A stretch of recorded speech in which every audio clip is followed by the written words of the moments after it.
नमस्कार प्यारे विद्यार्थियों, स्वागत आपका अपने YouTube चैनल मारक एजुकेशन पे। आप सभी को पता है कि अपने भारत के संविधान की एक सीरीज शुरू कर रखी है और उसी सीरीज के अंदर आपके सामने मैं एक टॉपिक लेके आया हूं प्रिय विद्यार्थियों। और वो टॉपिक आपके सामने कौन सा है? उस टॉपिक का नाम है भारत का राष्ट्रपति। तो आज अपन राष्ट्रपति के बारे में पढ़ेंगे। भारत का जो सर्वोच्च संवैधानिक पद है उसके बारे में अपन विस्तार से अपन चर्चा करेंगे। कौन व्यक्ति भारत का राष्ट्रपति बन सकता है, कौन व्यक्ति भारत का राष्ट्रपति नहीं बन सकता, क्वालिफिकेशन क्या चाहिए राष्ट्रपति बनने के लिए, यानी राष्ट्रपति से संबंधित जितने भी पहलू है उन पहलुओं को अपने जो है बड़े विस्तार से आज अपन चर्चा करेंगे। तो देखिए आज का जो टॉपिक है प्रिय विद्यार्थियों, वो टॉपिक है अपने सामने भारत का राष्ट्रपति। देखिए जब अपन भारत के संविधान के भाग नंबर 5 को पढ़ते हैं, भारत के संविधान के भाग नंबर बच्चों अपन जब 5 की चर्चा करते हैं तो भाग नंबर 5 में अपने को मिलती है सेंटर सरकार, अपने को मिलती है बच्चों संघ सरकार की अपने को व्यवस्था मिलती है। इस संघ सरकार के अंदर भाग नंबर 5 में पूछा जाए आर्टिकल नंबर कहां से शुरू होते हैं, तो बच्चों आर्टिकल नंबर शुरू होते हैं 52 से और आर्टिकल नंबर कहां तक चलते हैं 51 तक चलते हैं। तो पहला तो अपने सामने प्रश्न ये कि भारत के संविधान के भाग नंबर 5 में आर्टिकल कहां से कहां तक मिलते हैं, तो प्रिय बच्चों आर्टिकल मिलते हैं 52 से लेके 151 तक मिलते हैं। भारत के संविधान के भाग नंबर 5 में किस सरकार की चर्चा मिलती है, तो सेंट्रल गवर्नमेंट की चर्चा मिलती है प्यारे बच्चों। संघ सरकार की क्या मिलती है, इसके अंदर व्यवस्था मिलती है। अब देखिए जब अपन भारत के संविधान के भाग नंबर 5 को पढ़ते हैं तो संघ सरकार की चर्चा अपने को मिलती है। किसी भी सरकार की अपन चर्चा करते हैं बच्चों, चाहे वो राज्य सरकार हो चाहे वो सेंट्रल गवर्नमेंट हो, यानी राज्य सरकार हो चाहे वो सेंट्रल गवर्नमेंट हो, जब सरकार को अपन पढ़ते हैं तो सरकार के अंग जो अपने को मिलते हैं बच्चों, वो अंग कितने मिलते हैं, तो ये मिलते हैं प्यारे बच्चों अपने को 3 प्रकार के अपने को अंग जो है वो मिलते हैं। देखिए 3 प्रकार के अंग अपने को कौन से मिलते हैं। सबसे पहले तो मिलती है बच्चों व्यवस्थापिका, व्यवस्थापिका, व्यवस्थापिका। फिर अपने को क्या मिलती है, फिर अपने को मिलती है बच्चों कार्यपालिका, व्यवस्थापिका, कार्यपालिका। और तीसरी जो अपने को अंग कौन सा मिलता है बच्चों, तो ये अपने को मिलता है न्यायपालिका, न्यायपालिका अपने को मिलते हैं। अभी मैंने आपसे कहा कि सरकार चाहे कोई भी हो, कोई भी सरकार का मतलब क्या हो गया, कोई भी सरकार का मतलब ये हो गया कि चाहे सेंट्रल गवर्नमेंट हो और चाहे जो है कौन सी राज्य सरकार हो, यानी स्टेट गवर्नमेंट हो। तो अपने सामने देखिए 3 अंग अपने को मिलते हैं। अब ये 3 अंग मिलते हैं व्यवस्थापिका, कार्यपालिका और न्यायपालिका। अब पहली बात तो ये कि ये जो व्यवस्थापिका है बच्चों, इस व्यवस्थापिका का कार्य क्या होगा, कार्यपालिका जो है इस कार्यपालिका का कार्य क्या होगा, और जो न्यायपालिका है इसका जो है पूछा जाए कार्य क्या होगा। ये जो तीनों हैं इन तीनों के कार्य क्या क्या होंगे, तो सबसे पहले तो अपन पढ़ते हैं व्यवस्थापिका। व्यवस्थापिका का प्रमुख काम होता है प्यारे बच्चों कानूनों का निर्माण करना, कानूनों का निर्माण करना, कानूनों का निर्माण करना। तो एक नंबर पे व्यवस्थापिका का क्या काम हो गया, व्यवस्थापिका का काम हो गया कानूनों का निर्माण करना। कार्यपालिका का क्या काम होता है, कार्यपालिका का काम होता है बच्चों जो व्यवस्थापिका ने कानून बनाए थे उन कानूनों को क्या करना, भारत के अंदर लागू करना, उन कानूनों को भारत के अंदर क्या करना, लागू करना। न्यायपालिका से आपको स्पष्ट है न्यायपालिका का क्या कार्य होता है, न्यायपालिका का कार्य होता है बच्चों न्याय दिलाना, इसका क्या होता है, न्यायपालिका का कार्य होता है।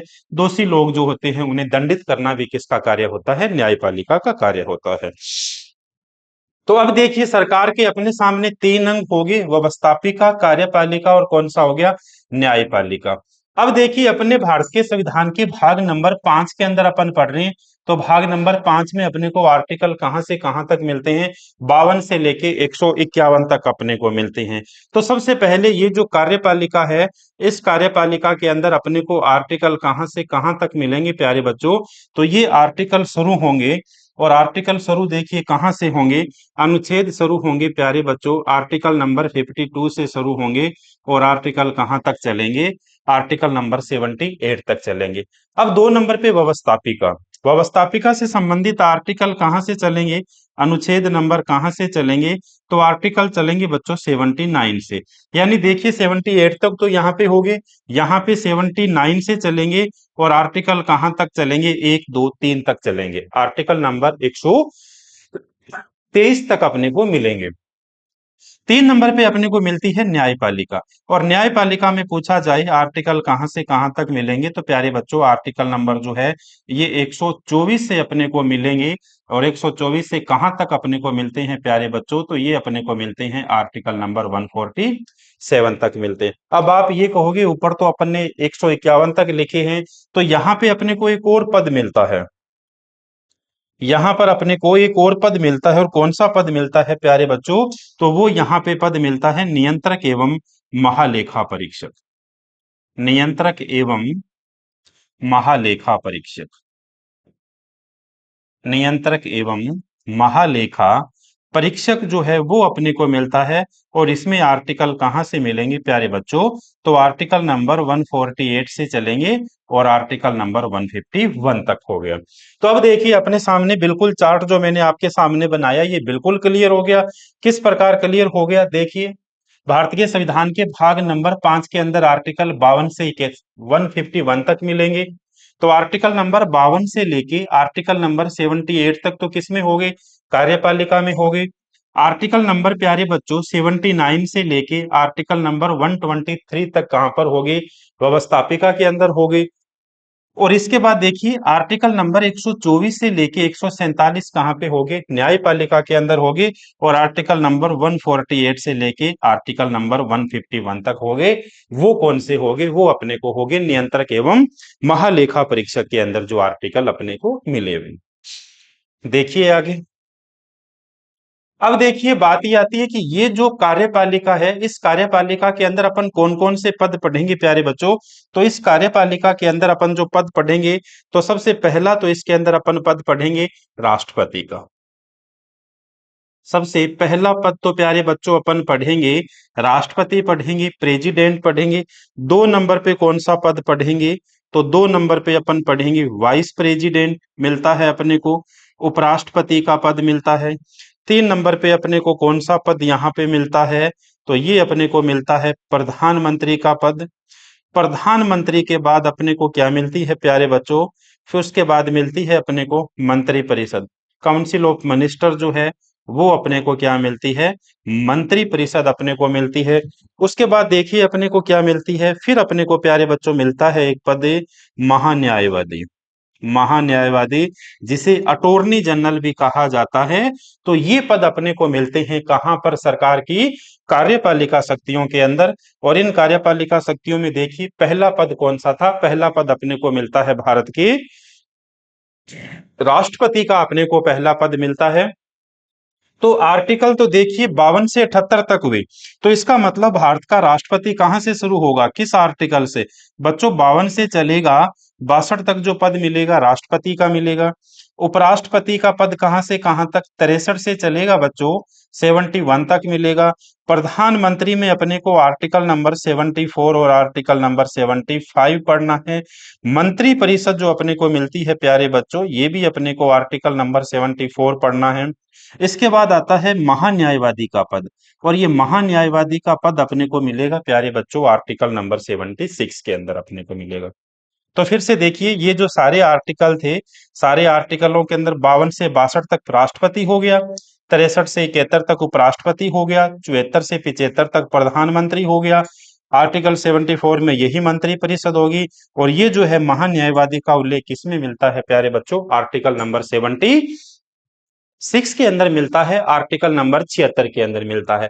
अब देखिए 2 नंबर पे यहाँ पे आती है प्यारे बच्चों व्यवस्थापिका। व्यवस्थापिका में मैंने लिखी है आर्टिकल नंबर क्या लिखा है प्यारे बच्चों, 79 से लेके 123 तक मैंने आपके सामने लिखा है। अब देखिए जब 79 लिखा है तो आप सभी को पता है 79 के अंदर क्या मिलती है अपने को, पार्लियामेंट मिलती है, संसद मिलती है। तो यहाँ पे अपने को संसद पढ़नी पड़ती है, और संसद के अंदर अपने को क्या पढ़ना होता है प्यारे बच्चों, एक तो पद आ जाता है लोकसभा, और लोकसभा का जो संसद का दूसरा सदन है प्यारे बच्चों वो कौन सा है, तो ये हो गया प्यारे बच्चों राज्यसभा। राज्यसभा हो गया। तो यहाँ पे अपन कंप्लीट जो है किसकी चर्चा करते हैं प्यारे बच्चों, संसद की अपन चर्चा करते हैं, पार्लियामेंट की अपन चर्चा करते हैं। और यहाँ पर देखिए जब न्यायपालिका की बात आती है प्यारे बच्चों, तो न्यायपालिका के अंदर अपन क्या पढ़ते हैं, यहाँ पर अपन पढ़ते हैं सर्वोच्च न्यायालय। सर्वोच्च न्यायालय, सुप्रीम कोर्ट जो है प्यारे बच्चों, वो यहाँ पर अपने को पढ़ना है सुप्रीम, सर्वोच्च न्यायालय। तो ये प्यारे बच्चों यहाँ पे सर्वोच्च न्यायालय हो गया, और इसके साथ क्या हो गया, नियंत्रक एवं महालेखा परीक्षक हो गया। तो भारत के संविधान के भाग नंबर 5 को जब अपन शुरू करते हैं प्यारे बच्चों, तो शुरू करने से पहले अपने सामने ये जो चार्ट है वो क्लियर होना चाहिए कि भाग नंबर 5 में संघ सरकार में आर्टिकल मिलते हैं 52 से 151 तक मिलते हैं। कोई भी सरकार जब अपन पढ़ते हैं बच्चों, कोई भी सरकार का मतलब क्या हो गया, कोई भी सरकार का ये मतलब हो गया प्यारे बच्चों, चाहे तो वो राज्य सरकार होगी, स्टेट गवर्नमेंट होगी, और या फिर वो सेंट्रल गवर्नमेंट होगी। मतलब क्या हुआ प्यारे बच्चों, या फिर वो केंद्र सरकार होगी। तो वो राज्यों के अंदर अगर राज्य सरकार है तो यही 3 अंग उसके हो गए, और सेंटर के अंदर अगर जो है सेंट्रल गवर्नमेंट में है तो यही अंग उसके हो गए। सरकार की अपन ने बात की, सरकार के कितने अंग अपन ने पढ़े, 1 नंबर पे अपन ने व्यवस्थापिका पढ़ा, फिर अपन ने कार्यपालिका पढ़ा, और फिर अपन ने क्या पढ़ा बच्चों, न्यायपालिका पढ़ा। देखिए व्यवस्थापिका का क्या काम होता है, कानूनों का निर्माण करना। देखिए बच्चों, जिन कानूनों का निर्माण व्यवस्थापिका करती है, जिन कानूनों का निर्माण कौन करती है, व्यवस्थापिका करती है, उन्हीं कानूनों को क्या किया जाता है प्यारे बच्चों, लागू कौन करती है, तो उन्हीं कानूनों को लागू कौन करता है, कार्यपालिका लागू करती है। इसका मतलब इनके बीच के अंदर क्या होता है प्यारे बच्चों, इनके बीच का संबंध होता है। बीच के संबंध का मतलब क्या हो गया, बीच के संबंध का मतलब ये हो गया, कार्यपालिका उन्हीं कानूनों को लागू करेगी जो व्यवस्थापिका बनाएगी, और व्यवस्थापिका जो कानून बनाती है उन कानूनों को लागू कौन कर देता है प्यारे बच्चों, तो वो लागू कौन कर देता है, कार्यपालिका। कार्यपालिका का काम हो गया कानूनों का निर्माण करना, आर्टिकल 52 से 78, 79 से 123 और 124 से 147। पहला पद राष्ट्रपति, फिर उपराष्ट्रपति, फिर प्रधानमंत्री, फिर मंत्रिपरिषद, फिर महान्यायवादी। यहाँ पे पार्लियामेंट, संसद, लोकसभा, और क्या होगी प्यारे बच्चों, राज्यसभा। और न्यायपालिका में सर्वोच्च न्यायालय, और उसके बाद अपने सामने पद कौन सा आता है, नियंत्रक एवं महालेखा परीक्षक का पद आता है। अब देखिए, अपन चर्चा कर रहे थे अभी सरकार की, अपन चर्चा कर रहे थे। तो देखिए प्यारे बच्चों, आगे बढ़ने से पहले एक चीज अपन और पढ़ते हैं। सरकार की जब अपन चर्चा करते हैं तो सरकार के पास जब शक्तियों की बात आती है, तो 2 प्रकार की क्या मिलती है प्यारे बच्चों, शक्तियां मिलती है। 2 प्रकार की शक्तियों का क्या मतलब हो गया, 2 प्रकार की शक्तियों का मतलब हो गया प्यारे बच्चों, एक शक्ति तो कौन सी हो जाती है, एक शक्ति तो हो जाती है वास्तविक शक्ति, एक्चुअल पावर हो जाती है। एक शक्ति तो वास्तविक शक्ति हो जाती है, और दूसरी शक्ति कौन सी हो जाती है प्यारे बच्चों, दूसरी शक्ति हो जाती है नाम मात्र की शक्ति, सिंबॉलिक पावर, नाम मात्र की शक्ति हो जाती है। तो सरकार की 2 प्रकार की क्या होगी प्यारे बच्चों, शक्ति होगी। अब देखिए, जब अपन भारत के राष्ट्रपति का पद पढ़ते हैं, तो राष्ट्रपति के पास संवैधानिक रूप से सभी प्रकार की क्या है, वास्तविक शक्तियां हैं। सभी प्रकार की क्या है प्यारे बच्चों, वास्तविक शक्तियां हैं। लेकिन आर्टिकल नंबर 74 जो है वो क्या कहता है, कि राष्ट्रपति को सलाह एवं सहायता देने के लिए, राष्ट्रपति को सलाह एवं सहायता देने के लिए कौन सा एक पद बनाया गया, राष्ट्रपति को सलाह देने के लिए, और राष्ट्रपति को प्यारे बच्चों सलाह देने के लिए कौन होगी, मंत्री परिषद होगी। कौन होगी प्यारे बच्चों, मंत्री परिषद होगी। और इस मंत्री परिषद का मुखिया कौन हो जाता है, इस मंत्री परिषद का मुखिया हो जाता है प्यारे बच्चों, प्रधानमंत्री हो जाता है। तो व्यवहार के अंदर जब अपने को मिलता है भाग नंबर 5 में, कि जितने काम किसके पास होते हैं, संवैधानिक रूप से प्रथम पद राष्ट्रपति का होता है। लेकिन प्यारे बच्चों, ये जो भारत का राष्ट्रपति है, इस राष्ट्रपति को सलाह के लिए, इस राष्ट्रपति को सलाह के लिए, सहायता के लिए एक पद बनाया गया, और वो पद कौन सा बनाया गया, मंत्री परिषद। और मंत्री परिषद का मुखिया आप सभी को पता है कौन होता है, प्रधानमंत्री होता है।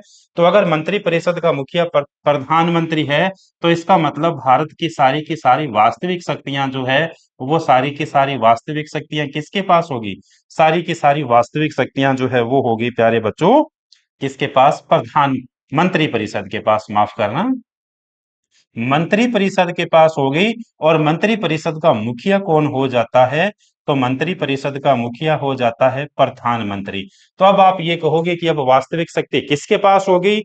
संविधान के अनुसार वास्तविक शक्ति संवैधानिक अनुरूप से राष्ट्रपति के पास है।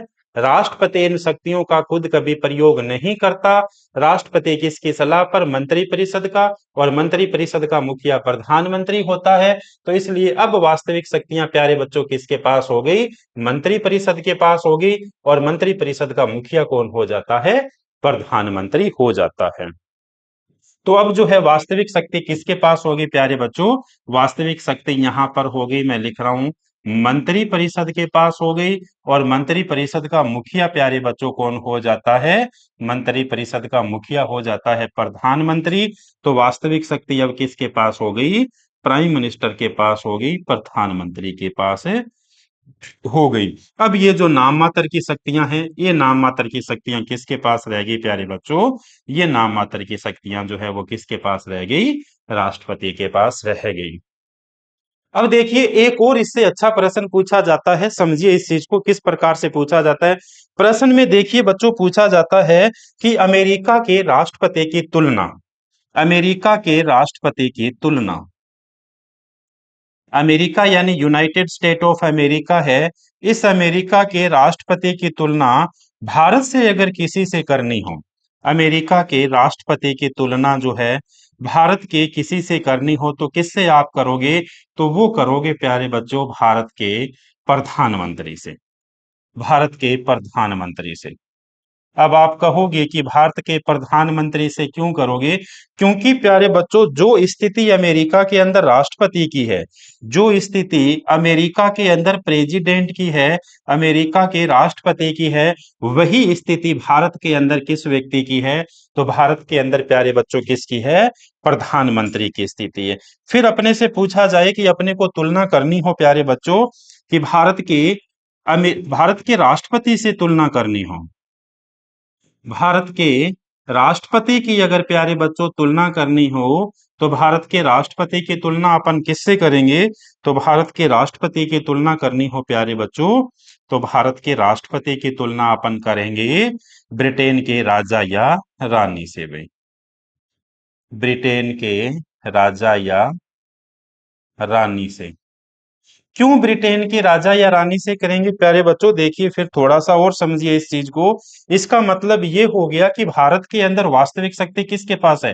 प्रधानमंत्री के पास है। तो अमेरिका के अंदर वास्तविक शक्ति किसके पास होगी? राष्ट्रपति के पास। और भारत के राष्ट्रपति के पास जो नाम मात्र की शक्ति है, उसी प्रकार से प्यारे बच्चों नाम मात्र की शक्ति ब्रिटेन के राजा और किसके पास है? ब्रिटेन के राजा और रानी के पास है। तो कभी आपसे प्रश्न पूछा जाए तो बिल्कुल इससे जो घबराना नहीं है, बिल्कुल आपको अच्छे से आप जवाब दीजिएगा। अमेरिका के राष्ट्रपति की तुलना भारत के प्रधानमंत्री से और भारत के राष्ट्रपति की तुलना अपने को किससे करनी है प्यारे बच्चों? ब्रिटेन के राजा या ब्रिटेन की रानी से करने हैं। तो आप इसका भी क्या ले सकते हो प्यारे बच्चों? स्क्रीनशॉट ले सकते हो। देखिए अब अपने बात आती है भारत के राष्ट्रपति की। अब बात आती है प्यारे बच्चों इंडियन प्रेसिडेंट के, भारत के राष्ट्रपति की। तो जब भी बात करें भारत के राष्ट्रपति की तो राष्ट्रपति से संबंधित प्यारे बच्चों आर्टिकल नंबर कहां से कहां तक मिलते हैं? आर्टिकल नंबर मिलते हैं 52 से लेके आर्टिकल नंबर 62 तक मिलते हैं। देखिए कुछ छोटी छोटी बातें मैं आपके सामने लिख रहा हूं, बिल्कुल छोटी छोटी बातें हैं। भारत का प्रथम नागरिक कौन है प्यारे बच्चों? तो भारत का प्रथम नागरिक जो है वो कौन हो गया? भारत का राष्ट्रपति हो गया, भारत का राष्ट्रपति हो गया। प्यारे बच्चों तीनों सेनाओं का प्रमुख कौन होता है? तीनों सेनाओं का प्रमुख कौन होता है? तो तीनों सेनाओं का प्रमुख भी कौन हो जाता है प्यारे बच्चों? भारत का राष्ट्रपति हो जाता है। अगर अपने से कभी पूछे कि संविधान के अनुसार वरीयता क्रम में, प्रीफरेंस के अनुसार वरीयता क्रम में पहला स्थान किसका है प्यारे बच्चों? तो वरीयता क्रम के अंदर पहला जो स्थान आएगा वो पहला स्थान किसका आता है प्यारे बच्चों? इंडियन प्रेसिडेंट का आता है। भारत के राष्ट्रपति का जो है कौन सा स्थान आता है प्यारे बच्चों? पहला स्थान आता है। भारत के राष्ट्रपति का कौन सा स्थान आता है प्यारे बच्चों प्रीफ्रेंस के अंदर? ये तो बिल्कुल वो बातें थी जब अपन चौथी या पांचवी में पढ़ते हैं, तो बिल्कुल वो बातें थी। और कई बार जो है इतना शॉर्ट और छोटा सा प्रश्न भी पूछ लिया जाता है, तो इसका भी अपने को क्या होना चाहिए, पता होना चाहिए। देखिए, जब भारत के राष्ट्रपति की चर्चा करते हैं, भारत के राष्ट्रपति की जब अपन चर्चा करते हैं, तो अभी मैंने कहा आर्टिकल मिलते हैं प्यारे बच्चों, आर्टिकल नंबर 52 से लेके आर्टिकल नंबर कहां तक मिलते हैं, 62 तक मिलते हैं। देखिए आर्टिकल नंबर 52 क्या कहता है। आर्टिकल नंबर 52 कहता है प्यारे बच्चों, भारत का एक भारत का एक राष्ट्रपति होगा। भारत का एक कौन होगा, राष्ट्रपति होगा। बस बिल्कुल सिंपल सी बात किसने कही, आर्टिकल नंबर जो है प्यारे बच्चों किसके द्वारा कही गई, आर्टिकल नंबर 52 में क्या बातें लिखी हुई है, तो आर्टिकल नंबर 52 में लिखा हुआ है कि भारत का एक क्या होगा, राष्ट्रपति होगा, प्रेसिडेंट होगा। बस इतनी सी बातें लिखी हुई है। अब देखिए जो अपने काम का जो आर्टिकल है, अनुच्छेद नंबर 53, आर्टिकल नंबर 53 क्या कहता है, संघ की कार्यपालिका शक्ति, संघ की कार्यपालिका शक्ति, संघ की कार्यपालिका शक्ति, और कार्यपालिका शक्ति किस में निहित होगी, तो संघ की कार्यपालिका शक्ति प्यारे बच्चों किस में निहित होगी, राष्ट्रपति में निहित होगी। संघ की कार्यपालिका शक्ति जो है राष्ट्रपति में निहित होगी। अब देखिए प्रश्न पूछा जाता है कि संघ की कार्यपालिका का प्रमुख कौन होता है। संघ यानी क्या बच्चों, संघ यानी सेंटर सरकार। और अभी थोड़ी देर पहले अपन ने चार्ट के अंदर तीन चीजें अपन ने पढ़ी थी। देखिए कौन कौन सी पढ़ी थी, संघ सरकार अपन ने पढ़ा, और संघ के अंदर देखिए प्यारे बच्चों क्या पढ़ा अपन ने, कार्यपालिका शक्ति। और इसी कार्यपालिका शक्तियों के अंदर पहला पद कौन सा पढ़ा था, प्रेसिडेंट पढ़ा था, राष्ट्रपति का अपन ने पद पढ़ा था। तो इसका मतलब ये संघ होगी, और संघ के अंदर कार्यपालिका होगी, और कार्यपालिका के अंदर किस शक्ति किसके पास होगी प्यारे बच्चों, तो वो होगी भारत के राष्ट्रपति के पास। पूछा जाए कि संघ की कार्यपालिका का प्रमुख कौन होता है, तो प्यारे बच्चों संघ की कार्यपालिका का प्रमुख होता है भारत का राष्ट्रपति। संघ की कार्यपालिका का प्रमुख,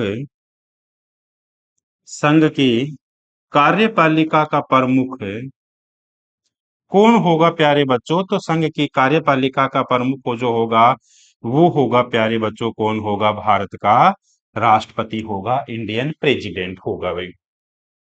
तो आर्टिकल नंबर 52 से लेके 62 तक है।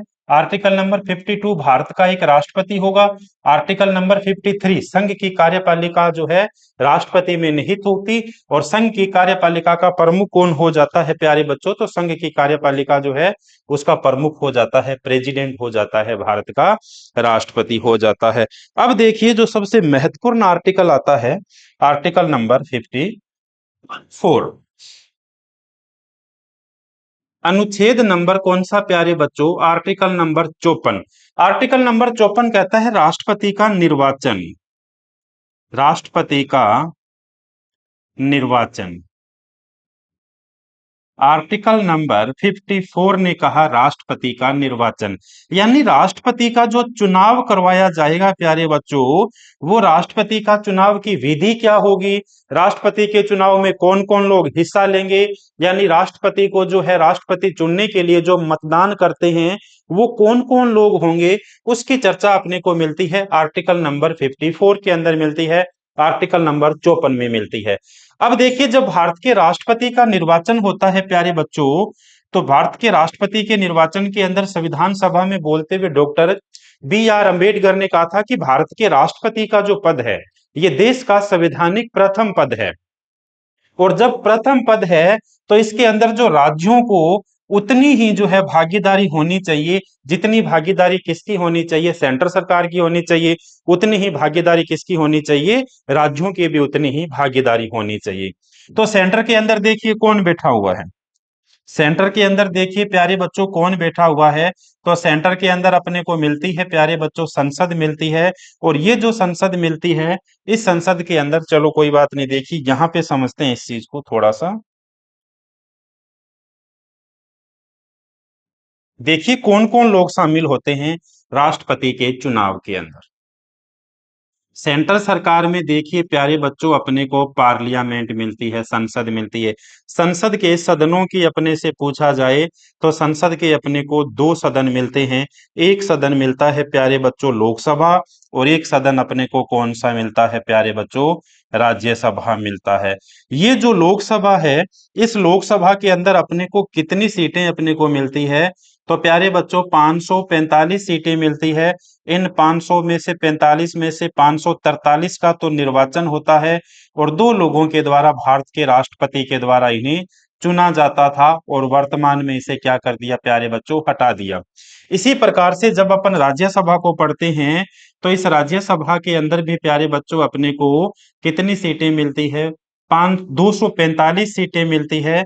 और इस 245 सीटों के अंदर जो है 12 व्यक्तियों को मनोनीत किया जाता है। और मनोनीत किसके द्वारा किया जाता है प्यारे बच्चों, मनोनीत किया जाता है भारत के प्रेसिडेंट के द्वारा, भारत के राष्ट्रपति के द्वारा। तो अब ये देखिए, ये जो 545 में से 543 थे, इनका तो क्या हुआ प्यारे बच्चों, इनका तो निर्वाचन हुआ। और इसके अलावा ये देखिए 245 जो है, इसमें से अगर अपन 12 घटा देते हैं तो यहाँ पे बच जाती है 233 से। इसका मतलब 233 का यहाँ पे क्या हुआ प्यारे बच्चों, निर्वाचन हुआ। यहाँ पे जब निर्वाचन हुआ, तो इसका मतलब देखिए राष्ट्रपति के चुनाव में कौन कौन लोग भाग लेते हैं। अपना प्रश्न ये है कि भारत के राष्ट्रपति के चुनाव में कौन कौन लोग भाग लेते हैं। तो सबसे पहले तो प्यारे बच्चों क्या हो गई, संसद हो गई भाई। सबसे पहले संसद हुए। इस संसद के अंदर लोकसभा और राज्यसभा, लोकसभा में 545 मेंबर हुए, इसमें से 543 का निर्वाचन होता है, और दो लोगों को राष्ट्रपति के द्वारा चुना जाता था, वर्तमान में क्या कर दिया प्यारे बच्चों, हटा दिया 104वें संविधान संशोधन के द्वारा। इसी प्रकार राज्यसभा में 245 में से 12 व्यक्तियों को तो मनोनीत किया जाता है, और 233 का क्या होता है प्यारे बच्चों, निर्वाचन होता है। तब देखिए राष्ट्रपति का जो चुनाव होगा, इस राष्ट्रपति के चुनाव के अंदर कौन लोग भाग लेंगे। सबसे पहले तो प्यारे बच्चों लोकसभा के प्यारे बच्चों निर्वाचित सदस्य, लोकसभा के निर्वाचित सदस्य। एक नंबर पे लोकसभा के निर्वाचित सदस्य हो गए, कौन से निर्वाचित हो गए, ये वाले 543। दो नंबर पे और कौन हो गए, दो नंबर पे हो गए प्यारे बच्चों राज्यसभा के। और राज्यसभा के भी कौन से सदस्य हो गए, राज्यसभा के भी प्यारे बच्चों कौन से सदस्य हो गए, निर्वाचित सदस्य हो गए, राज्यसभा के भी निर्वाचित सदस्य हो गए। अब बिल्कुल आप कह सकते हो, और अब आप क्या कह सकते हो, देखिए आप लोकसभा के भी तो निर्वाचित सदस्य हो गए, राज्यसभा के भी क्या हो गए प्यारे बच्चों, निर्वाचित सदस्य हो गए। इसका मतलब संसद के जो मनोनीत सदस्य थे, इन मनोनीत सदस्यों ने भारत के राष्ट्रपति के चुनाव में हिस्सा नहीं लिया। अब आप कहोगे कि राष्ट्रपति के चुनाव में मनोनीत सदस्य भाग क्यों नहीं लेते, कैसे भाग ले सकते हैं। इन मनोनीत सदस्यों को राष्ट्रपति के द्वारा तो चुना जाता है, और जब राष्ट्रपति के द्वारा ही चुना जाता है तो ये लोग राष्ट्रपति के चुनाव में कैसे हिस्सा ले सकते हैं।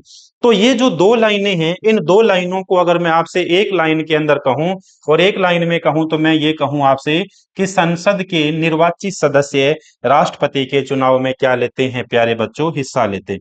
इन दोनों लाइनों को एक लाइन के अंदर मैंने लिखा, संसद के सभी निर्वाचित सदस्य, संसद के प्यारे बच्चों सभी निर्वाचित सदस्य जो है वो किसमें भाग लेते हैं, राष्ट्रपति के चुनाव में भाग लेते हैं। पहली बात तो ये। इसके अलावा और कौन कौन लोग भाग लेते हैं। अब ये तो बात आ गई प्यारे बच्चों, किसकी बात आ गई, संसद की बात आ गई। राज्यों के अंदर अपने को क्या मिलती है प्यारे बच्चों, विधानसभा मिलती है। राज्यों के अंदर अपने को विधानसभा मिलती है, तो विधानसभा के भी इसमें क्या लेंगे, सदस्य भाग लेंगे। विधानसभा के कौन से सदस्य भाग लेंगे, तो प्यारे बच्चों मैं आपके सामने लाइन लिख रहा हूं, सभी विधानसभाओं के निर्वाचित सदस्य,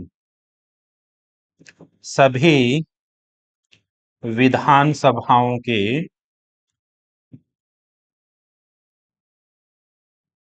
सभी विधानसभाओं के कौन से सदस्य प्यारे बच्चों, निर्वाचित सदस्य। अब देखिए विधानसभा के भी कौन से सदस्य होंगे, सभी राज्यों की जो विधानसभा है उसके भी कौन से सदस्य होंगे प्यारे बच्चों, तो उसके भी सदस्य कौन से होंगे, उसके भी निर्वाचित सदस्य जो होंगे उन्होंने भाग लिया।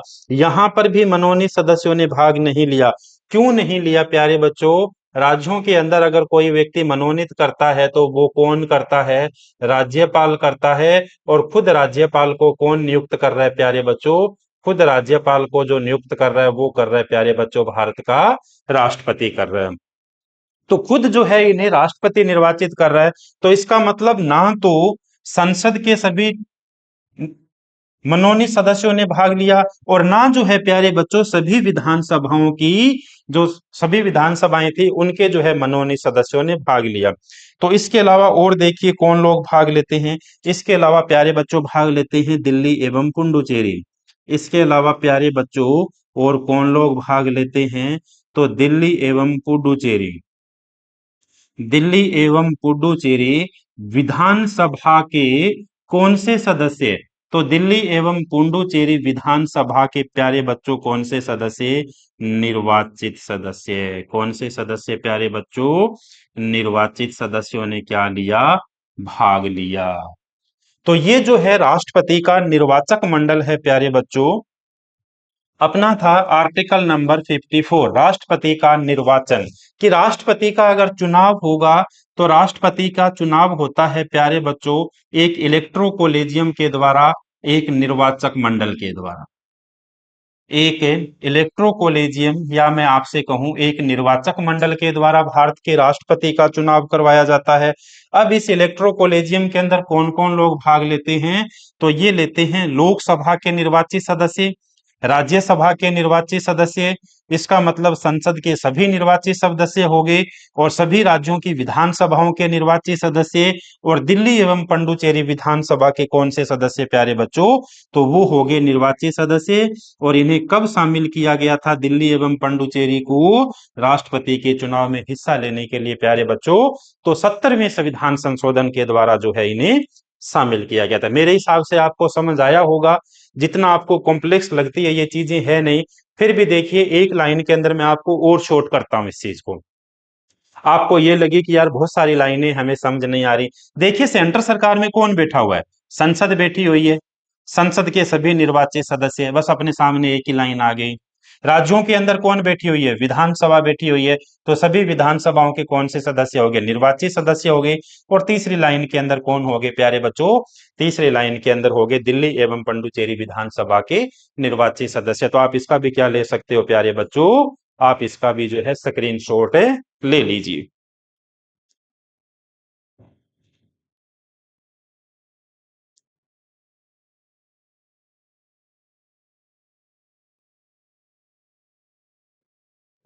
इसका भी जो है आप प्यारे बच्चों स्क्रीनशॉट ले लीजिए। देखिए भाई,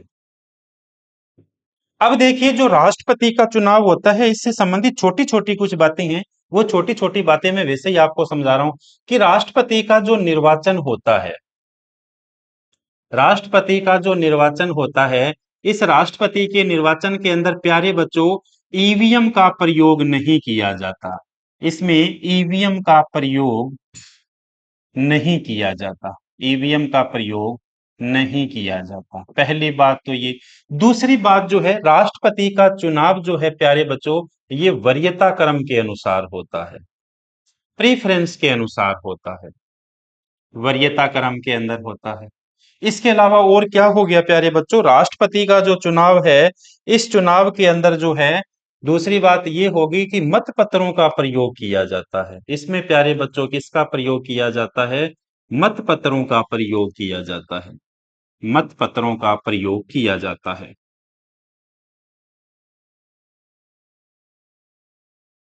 मत पत्रों का प्रयोग किया जाता है, मत पत्रों का प्रयोग किया जाता है प्यारे बच्चों। लाल रंग के जो मत पत्र होते हैं, लाल रंग के प्यारे बच्चों जो मत पत्र होते हैं वो किसके होते हैं, वो तो होते हैं प्यारे बच्चों सांसदों के, वो तो प्यारे बच्चों किसके होते हैं, सांसदों के होते हैं, जिसे मेंबर ऑफ क्या कहा जाता है, पार्लियामेंट कहा जाता है। इसके अलावा प्यारे बच्चों देखिए जो हरे रंग के मतपत्र होते हैं, इसके अलावा जो प्यारे बच्चों हरे रंग के जो मतपत्र होते हैं,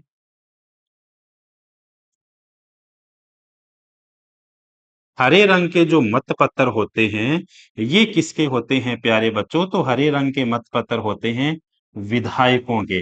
विधायकों के किसके प्यारे बच्चों? तो ये होते हैं member of A legislative assembly के, एमएलए जिसे कहा जाता है, मेंबर ऑफ लेजिस्लेटिव असेंबली के। राष्ट्रपति का जो चुनाव होता है प्यारे बच्चों, इस राष्ट्रपति के चुनाव के अंदर जो है एक निश्चित कोटा प्राप्त किया जाता है प्यारे बच्चों। इसमें क्या किया जाता है? एक निश्चित कोटा प्राप्त किया जाता है। एक निश्चित कोटा जो है प्यारे बच्चों क्या किया जाता है? प्राप्त किया जाता है, प्राप्त किया जाता है। अगली बात क्या होती है? इसमें विधायकों का मत मूल्य नहीं होता। इसमें विधायकों का प्यारे बच्चों मत मूल्य नहीं होता।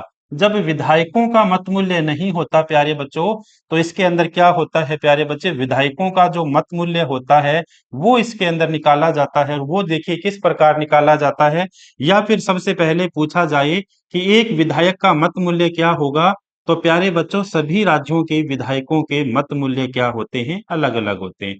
सभी राज्यों के विधायकों के मत मूल्य क्या होते हैं प्यारे बच्चों? अलग अलग होते हैं। कहने का मतलब ये कि एक विधायक का मत मूल्य निकाला जाता है। ऐसा नहीं है कि एक विधायक का, राजस्थान के एक विधायक का मत मूल्य अलग है, यूपी के एक विधायक का मत मूल्य अलग है। इस प्रकार से जितने भी राज्य है प्यारे बच्चों, उन सभी राज्यों के विधायकों का क्या है? मत मूल्य बराबर है।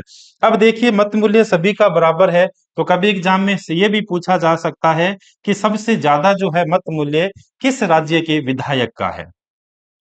सर्वाधिक मत मूल्य जो है, सर्वाधिक मत मूल्य जो है प्यारे बच्चों, सर्वाधिक मत मूल्य जो है ये है यूपी का। उत्तर प्रदेश का कितना है प्यारे बच्चों? 208 है। पूछा जाए राजस्थान के एक विधायक का, राजस्थान के एक विधायक का मत मूल्य कितना है प्यारे बच्चों? तो राजस्थान के एक विधायक का मत मूल्य 129 है। इसके अलावा पूछा जाए प्यारे बच्चों सबसे कम मत मूल्य, सबसे कम मत मूल्य जो है प्यारे बच्चों, ये किस राज्य के विधायक का है? तो सबसे कम मत मूल्य जो है प्यारे बच्चों, ये सिक्किम का है। और सिक्किम का कितना है? 7 है प्यारे बच्चों। ये छोटी छोटी चीजें थी भारत के राष्ट्रपति के चुनाव से संबंधित। फिर से देखिए क्या छोटी छोटी चीजें थी। राष्ट्रपति का जो निर्वाचन होता है वो ईवीएम के द्वारा नहीं होता। ईवीएम के द्वारा का मतलब क्या हो गया? इलेक्ट्रॉनिक वोटिंग मशीन का प्रयोग नहीं किया जाता। इसके अलावा जो है प्रेफरेंस के अंदर चुनावों की जो है, राष्ट्रपति के चुनाव जो है संपन्न करवाए जाते हैं। इसके अलावा मतपत्रों का इसके अंदर क्या किया जाता है प्यारे बच्चों? प्रयोग किया जाता है। लाल रंग के जो मतपत्र है किसके हैं प्यारे बच्चों? सांसदों के हैं। हरे रंग के मतपत्र किसके हैं प्यारे बच्चों? तो हरे रंग के मतपत्र किसके होते हैं? विधायक के होते हैं, एमएलए के होते हैं। इसके अलावा देखिए भारत के राष्ट्रपति का चुनाव के अंदर विजित होने के लिए एक निश्चित कोटा उसे क्या करना पड़ता है प्यारे बच्चों? एक निश्चित कोटा उसे प्राप्त करना होता है। और इसके अलावा विधायकों का मत मूल्य निकाला जाता है। विधायकों का क्या निकाला जाता है प्यारे बच्चों? मत मूल्य निकाला जाता है। अब ये देखिए सभी विधायकों का मत मूल्य जो है, सभी विधायकों का मत मूल्य अलग अलग होगा, अलग अलग होगा प्यारे बच्चों। अब ये देखिए सर्वाधिक मत मूल्य जो है किस राज्य के एक विधायक का है? यूपी के एक विधायक का है। कितना है प्यारे बच्चों? 208 है। राजस्थान के एक विधायक का मत मूल्य कितना है? 129 है। और सबसे कम अगर पूछा जाए कि सबसे कम जो है प्यारे बच्चों किस राज्य के एक विधायक का मत मूल्य है, तो वो किसका है प्यारे बच्चों? तो वो अपने को मिलता है प्यारे बच्चों सिक्किम का जो है सबसे कम अपने को मिलता है। अब आप ये कहोगे कि मत मूल्य निकालने के लिए मत मूल्य किस प्रकार से निकाला जाता है प्यारे बच्चों? तो मत मूल्य निकालने का सीधा सा फॉर्मूला अपने को मिलता है भाई, सीधा सा अपने को फॉर्मूला मिलता है प्यारे बच्चों। उस राज्य की जनसंख्या, उस राज्य की जनसंख्या। कभी आपसे पूछा जाए कि एक विधायक का मत मूल्य किस प्रकार निकाला जा सकता है, तो उस राज्य की जनसंख्या होगी और उसके बाद जो है उस राज्य के अंदर विधानसभा सीटें कितनी हैं। उस राज्य के अंदर प्यारे बच्चों विधानसभा सीटें कितनी हैं? उस राज्य में विधानसभा सीटें कितनी हैं, उससे क्या करना पड़ता है बेटा, 1 से क्या करना पड़ता है, इसे गुना करना पड़ता है। और पूछा जाए कि ये जनसंख्या का आधार वर्ष कौन सा माना गया है, जनसंख्या का आधार वर्ष कौन सा माना गया है, तो जनसंख्या का आधार वर्ष माना गया है प्यारे बच्चों 1971, यानी 1971 की जनसंख्या। जैसे राजस्थान के एक विधायक का मत मूल्य निकालना हो, तो इसका मतलब क्या हो गया, राजस्थान की कब की जनसंख्या, 1907 की जनसंख्या, इसके बटे में कितने से अपने भाग देंगे, 200 से प्यारे बच्चों क्या देंगे, इसे भाग देंगे। क्यों देंगे, क्योंकि राजस्थान के अंदर विधानसभा सीटें कितनी है, 200 है। 1/1000 से करने से इसके अंदर क्या आ जाएगा प्यारे बच्चों, राजस्थान का एक विधायक का मत मूल्य कितना आ जाएगा, 129 आ जाएगा। क्या आ जाएगा प्यारे बच्चों, 129 आ जाएगा, 129 आ जाएगा। अब देखिए उसके बाद आर्टिकल नंबर कौन सा है, उसके बाद प्यारे बच्चों आर्टिकल नंबर है, अभी अपन ने पढ़ा आर्टिकल नंबर 52, 53, 54, अनुच्छेद नंबर 55। आर्टिकल नंबर हो गया प्यारे बच्चों 55। 55 के अंदर अपने को क्या मिलता है प्यारे बच्चों, 55 के अंदर अपने को मिलते हैं राष्ट्रपति के चुनाव की विधि, राष्ट्रपति के चुनाव की, राष्ट्रपति के चुनाव की क्या मिलती है प्यारे बच्चों, अपने को विधि मिलती है। अब चुनाव की क्या विधि होगी, चुनाव की विधि है प्यारे बच्चों एकल संक्रमणीय, एकल संक्रमणीय समान अनुपातिक, एकल संक्रमणीय समान अनुपातिक गुप्त मतदान के द्वारा किसका चुनाव होता है प्यारे बच्चों, भारत के राष्ट्रपति का क्या होता है, चुनाव होता है। तो भारत के राष्ट्रपति के चुनाव की कभी आपसे विधि पूछा जाए प्यारे बच्चों, तो कौन सी है, एकल संक्रमणीय समान अनुपातिक गुप्त मतदान के द्वारा भारत के राष्ट्रपति का क्या किया जाता है प्यारे बच्चों, चुनाव करवाया जाता है। उसके बाद देखिए अनुच्छेद नंबर कौन सा, आर्टिकल नंबर 56 क्या कहता है प्यारे बच्चों, राष्ट्रपति का कार्यकाल, राष्ट्रपति का कार्यकाल, राष्ट्रपति का कार्यकाल।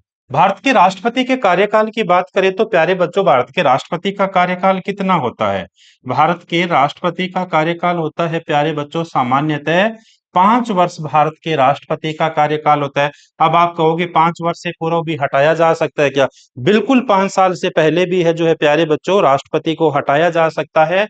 और राष्ट्रपति को अगर हटाया जा सकता है तो वो किस प्रक्रिया के द्वारा हटाया जा सकता है, तो वो हटाया जा सकता है प्यारे बच्चों महाभियोग प्रक्रिया के द्वारा भारत के राष्ट्रपति को क्या किया जा सकता है, हटाया जा सकता है। उसके बाद आता है प्यारे बच्चों आर्टिकल नंबर 57, राष्ट्रपति का पुनर्निर्वाचन,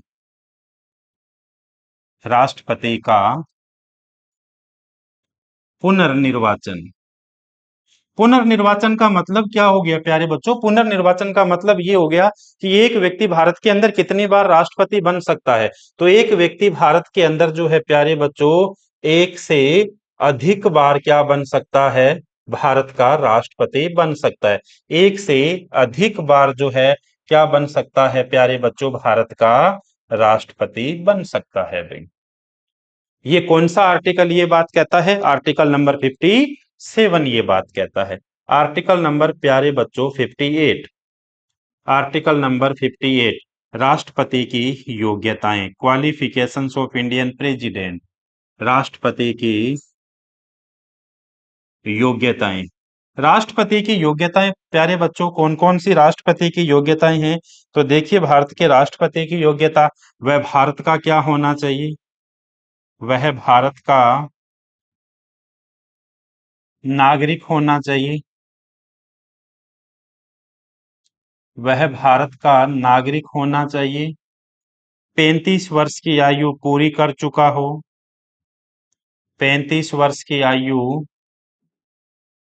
पूर्ण कर चुका हो, पूर्ण कर चुका हो। इसके अलावा और क्या क्वालिफिकेशन है, वह लाभ के पद पर ना हो, वह लाभ के पद पर ना हो, और क्या होगी प्यारे बच्चों, वह लोकसभा सदस्य बनने की योग्यता रखता हो। वह लोकसभा सदस्य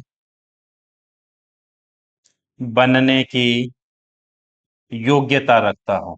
लोकसभा सदस्य बनने की योग्यता रखता हो, ऐसा ना हो कि वह लोकसभा सदस्य हो।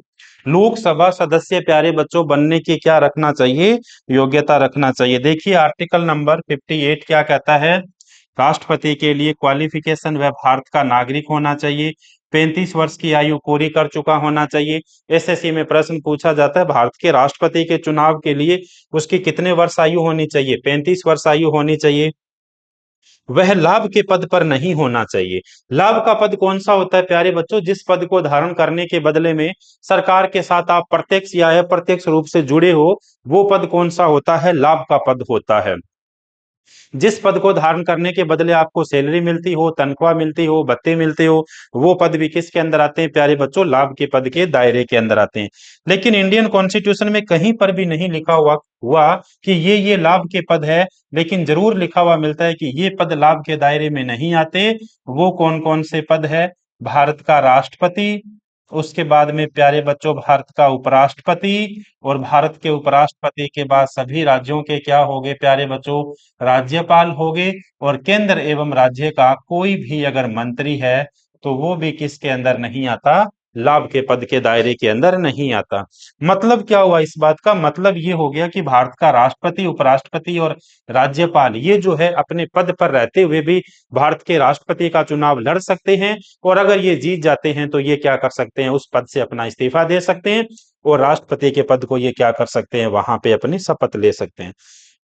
इसके अलावा वह लोकसभा सदस्य बनने की योग्यता रखता हो, वह लोकसभा सदस्य बनने की क्या रखता हो, योग्यता रखता हो। तो ये जो है प्यारे बच्चों किसके अंदर आते हैं, ये अपने को अंदर आते हैं भारत के राष्ट्रपति के राष्ट्रपति की योग्यता के अंदर अपने को मिलते हैं। उसके बाद देखिए आर्टिकल नंबर 59 क्या कहता है। आर्टिकल नंबर 59 कहता है राष्ट्रपति के पद की शर्तें। राष्ट्रपति के पद की क्या होनी चाहिए प्यारे बच्चों, शर्तें। क्या क्या शर्त होनी चाहिए, राष्ट्रपति का चुनाव लड़ने के लिए प्यारे बच्चों 50 तो प्रस्तावक होने चाहिए। इसके अलावा और क्या होने चाहिए, 50 प्यारे बच्चों क्या होने चाहिए, अनुमोदक होने चाहिए। ना तो एक प्रस्तावक किसी का अनुमोदक बन सकता है, और ना कोई अनुमोदक जो है प्यारे बच्चों किसी का क्या बन सकता है, प्रस्तावक बन सकता है। इसके अलावा और क्या होना चाहिए, इसके अलावा जो है और क्या व्यवस्था होनी चाहिए प्यारे बच्चों, तो इसके अलावा जो है वो देखिए भी, इसके अलावा प्यारे बच्चों जमानत राशि। जमानत राशि कितनी होनी चाहिए, जमानत राशि होनी चाहिए प्यारे बच्चों 15,000 रुपए। और अगर किसी भी व्यक्ति को जो राष्ट्रपति के चुनाव का उम्मीदवार है उसको 1/6 वैलिड मत अगर नहीं मिलते हैं प्यारे बच्चों, तो ये जो है, ये राशि जो है प्यारे बच्चों वो क्या कर ली जाती है, जब्त कर ली जाती है। और ये राशि आप कहोगे किसके पास चली जाती है, तो ये चली जाती है प्यारे बच्चों आरबीआई के पास, रिजर्व बैंक ऑफ इंडिया के पास ये जो है चली जाती है। तो देखिए आर्टिकल नंबर 55 में क्या लिखा हुआ है, राष्ट्रपति के चुनाव की विधि। आर्टिकल नंबर 56 के अंदर राष्ट्रपति का कार्यकाल। आर्टिकल नंबर 57 राष्ट्रपति का पुनर्निर्वाचन। आर्टिकल नंबर 58 राष्ट्रपति की योग्यता। आर्टिकल नंबर 59 राष्ट्रपति के पद की क्या होनी चाहिए प्यारे बच्चों, शर्तें। और वो शर्तें क्या क्या होनी चाहिए अपन पढ़ चुके हैं। अब देखिए इसके बाद आता है आर्टिकल नंबर 60, अनुच्छेद नंबर 60। आर्टिकल नंबर आता है प्यारे बच्चों 60। आर्टिकल नंबर 60 में लिखा हुआ है राष्ट्रपति की शपथ। राष्ट्रपति की शपथ। राष्ट्रपति की शपथ। अब राष्ट्रपति को शपथ कौन दिलाता है प्यारे बच्चों, तो भारत का मुख्य न्यायाधीश। भारत का मुख्य न्यायाधीश। भारत का मुख्य न्यायाधीश जो है वो राष्ट्रपति को क्या दिलाता है, शपथ दिलाता है। अगर भारत का मुख्य न्यायाधीश कोई अनुपस्थित है तो उस स्थिति के अंदर कौन दिलाएगा, तो वो दिलाएगा प्यारे बच्चों भारत का वरिष्ठतम न्यायाधीश।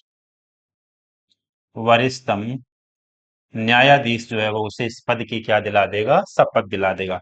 भारत का राष्ट्रपति हमेशा आर्टिकल नंबर 60 के अंदर शपथ लेगा। और किस बात की प्यारे बच्चों शपथ लेता है? तो ये शपथ लेता है संविधान की रक्षा की। भारत का राष्ट्रपति संविधान की रक्षा की शपथ लेता है और इसके अलावा लोगों के कल्याण की शपथ लेता है। इसके अलावा लोगों के कल्याण की क्या लेता है प्यारे बच्चों? ये जो है वो शपथ लेता है। उसके बाद देखिए आर्टिकल नंबर 61। आर्टिकल नंबर 61 है प्यारे बच्चों राष्ट्रपति पर महाभियोग। राष्ट्रपति पर महाभियोग। राष्ट्रपति पर महाभियोग ये अपने नेक्स्ट क्लास के अंदर पढ़ेंगे प्यारे बच्चों। राष्ट्रपति पर महाभियोग किस प्रकार लाया जाता है, किसके द्वारा लाया जाता है। और उसके बाद है राष्ट्रपति के पद की रिक्तता। राष्ट्रपति के पद की रिक्तता यानी राष्ट्रपति का पद जो है वो खाली कितने प्रकार से होता है। तो देखिए आर्टिकल नंबर 60 जो है, आर्टिकल नंबर 60 जो है एसएससी में पूछा जाता है कि राष्ट्रपति के पद की शपथ किस आर्टिकल में मिलती है? 60 नंबर में मिलती है। इन्हें शपथ कौन दिलाता है? तो प्यारे बच्चों भारत का मुख्य न्यायाधीश। अगर वो अनुपस्थित है तो भारत का वरिष्ठतम न्यायाधीश इन्हें शपथ दिलाएगा। किस बात की शपथ लेता है? संविधान की रक्षा की और लोगों के कल्याण की ये क्या लेता है प्यारे बच्चों? शपथ लेता है।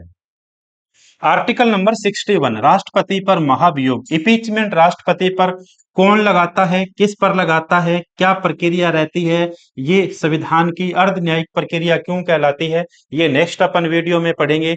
भारत के राष्ट्रपति का पद जो है कितने प्रकार से खाली होता है प्यारे बच्चों? 5 प्रकार से राष्ट्रपति का पद खाली होता है। और जब खाली होता है तो उस पद के ऊपर कौन बैठता है, कितने समय तक बैठ सकता है, ये जो है अपन पढ़ेंगे प्यारे बच्चों नेक्स्ट वीडियो के अंदर, नेक्स्ट क्लास के अंदर मैं आपको पढ़ाऊंगा भाई। तो देखिए प्यारे बच्चों आज की क्लास के अंदर अपने कितनी सारी चीजें पढ़ी। भारत के संविधान का भाग नंबर 5 मैंने आपके सामने शुरू किया। संघ सरकार मैंने आपके सामने शुरू की। और ये जो संघ सरकार है इसके अंदर अपन ने कार्यपालिका, व्यवस्थापिका और न्यायपालिका किस प्रकार कार्य करती है ये चीजें अपन ने पढ़ी। इसके बाद देखिए 2 नंबर पे सरकार की जो वास्तविक शक्तियां क्या होती है, नाम मात्र की शक्तियां क्या होती है, वो अपन ने पढ़ी। इसके बाद जो है अपन ने पढ़ा था छोटी छोटी बातें थी राष्ट्रपति के बारे में, वो अपन ने पढ़ी थी। संघ की कार्यपालिका शक्ति आर्टिकल अपन ने शुरू किया था 52 से शुरू किया था, आर्टिकल नंबर 62 तक अपन ने है। इसके अलावा राष्ट्रपति की जो है चुनाव से संबंधित क्या विधि थे, कौन कौन लोग राष्ट्रपति के चुनाव के अंदर प्यारे बच्चों भाग लेते हैं। तो देखिए ये अपनी एक सीरीज चलेगी। इस सीरीज का मैं आपके सामने पहला वीडियो लेके आया हूं प्यारे बच्चों। कम से कम 4 से लेके 5 वीडियो के अंदर अपन जो है कंप्लीट करेंगे भारत के राष्ट्रपति को। कल वाले वीडियो के अंदर अपन राष्ट्रपति पर महाभियोग पढ़ेंगे। महाभियोग के बाद आर्टिकल नंबर 62 पढ़ेंगे। फिर आती है राष्ट्रपति की शक्तियां और उन शक्तियों के अंदर 9 प्रकार की राष्ट्रपति की शक्तियां अपन पढ़ेंगे, जिनके अंदर अपने राष्ट्रपति की कार्यकारी शक्ति पढ़ेंगे, विधायी शक्तियां पढ़ेंगे, वित्तीय शक्तियां पढ़ेंगे, कूटनीतिक अपन शक्तियां पढ़ेंगे, न्यायिक शक्तियां अपन पढ़ेंगे। इसके अलावा जो है आपातकालीन शक्तियां अपन पढ़ेंगे, राष्ट्रपति की विभिन्न शक्तियां अपन पढ़ेंगे। तो ये पहला वीडियो था। ये जो है पार्ट 1 है भारत के राष्ट्रपति का। इसको आप विस्तार से पढ़िएगा प्यारे बच्चों, आपको जरूर समझ आएगा। ये आपके आने वाले एसएससी और रेलवे एग्जाम के दृष्टिकोण से प्यारे बच्चों महत्वपूर्ण रहेगा। तो मिलते हैं प्यारे बच्चों फिर से एक नई क्लास के अंदर, तब तक के लिए धन्यवाद।